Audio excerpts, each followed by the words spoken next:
తెలుగుదేశం ఇది కేవలం ఒక రాజకీయ పార్టీ పేరు కాదు. ఒక జాతి ప్రజల అస్తిత్వ పోరాట సంకేతం.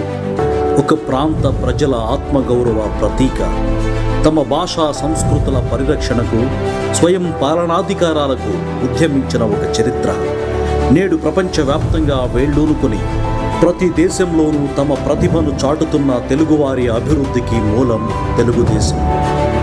సరిగ్గా 44 సంవత్సరాల క్రితం ఒక తెలుగువాడు సింహనాదం చేశాడు.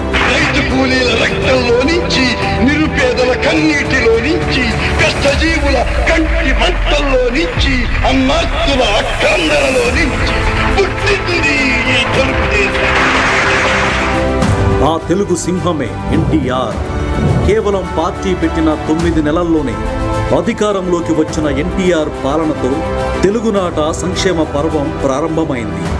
దేశంలోనే మొదటిసారిగా ఆడబిడ్డలకు ఆస్తి హక్కు కల్పించి సామాజిక సంస్కరణ చేపట్టారు ఎన్టీఆర్. మండల వ్యవస్థ ఏర్పాటు ద్వారా అధికార వికేంద్రీకరణకు బాటలు వేశారు.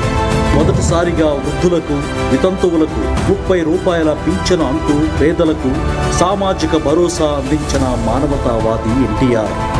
ఎన్టీఆర్ రూపంలో పేదలకు పట్టెడన్నం, కట్టుకోవడానికి బట్ట, తలదాచుకోవడానికి పక్కా ఇల్లు అందించిన తెలుగుదేశం చంద్రబాబు గారి రూపంలో సామాన్యుడి కలలకు రెక్కలు తొడిగి ఆకాశాన్ని అందుకునే అవకాశాలను అందించింది.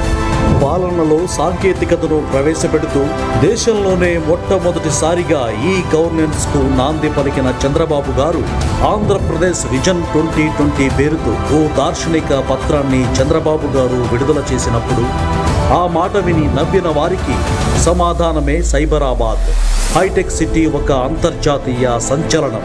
అదే సమయంలో సమాజంలో దాదాపు సగం శాతమున్న మహిళల శక్తిని, మేధస్సును, శ్రమను, సృజనాత్మకతను వెలుగులోకి తేవాలన్న లక్ష్యంతో చంద్రబాబు గారు డ్వాక్రా సంఘాలను ఏర్పాటు చేశారు. మహిళలకు విద్యా ఉద్యోగాలలో 33% రిజర్వేషన్లు అమలు చేసి ఎంతో మంది ఆడపడుచులకు ఉన్నత విద్య, ఉన్నత ఉద్యోగాలు అందేలా చేశారు. సంపన్న వర్గాలకి పరిమితమైన గ్యాస్ స్టవ్ వినియోగాన్ని దీపం పథకంతో పేదల వంటింట్లోకి తెచ్చారు. జన్మభూమి, ప్రజల వద్దకు పాలన, ఈ గవర్నెన్స్, మీ సేవ, రైతు బజార్, ఫైళ్ల క్లియరెన్స్ వారోత్సవాలు, ఇలా ఎన్నో వినూత్న ఆలోచనలతో రాజకీయాలు ప్రజల జీవితాలను, సమాజాన్ని బాగు చేస్తాయన్న భావనను కలిగించారు.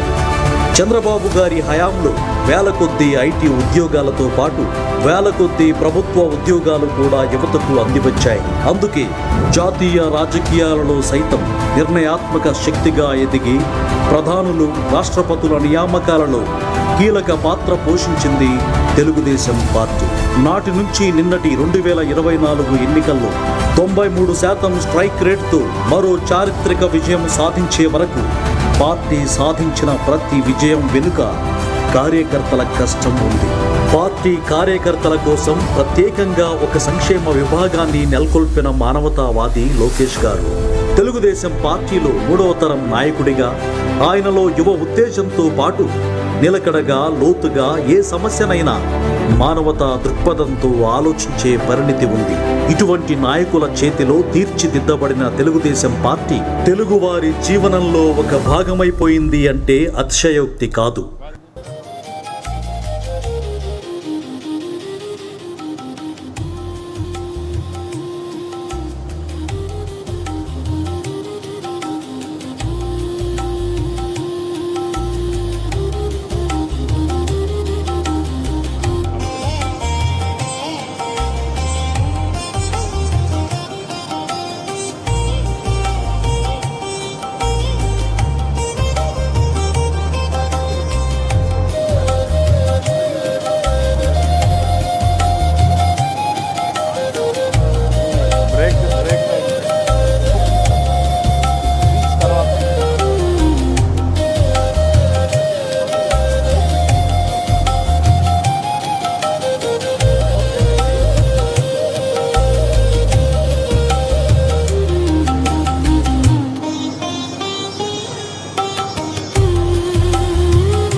రాష్ట్ర కార్యవర్గ సభ్యులు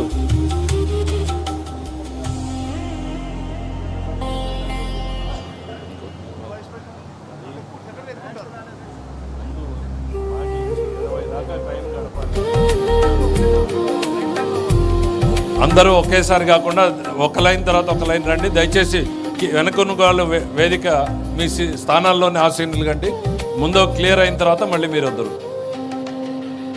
దయచేసి అందరూ సీట్లో కూర్చోండి. డయాస్ వచ్చిన వాళ్ళు క్లియర్ అయిన తర్వాత మిగిలిన వాళ్ళు వద్దరు.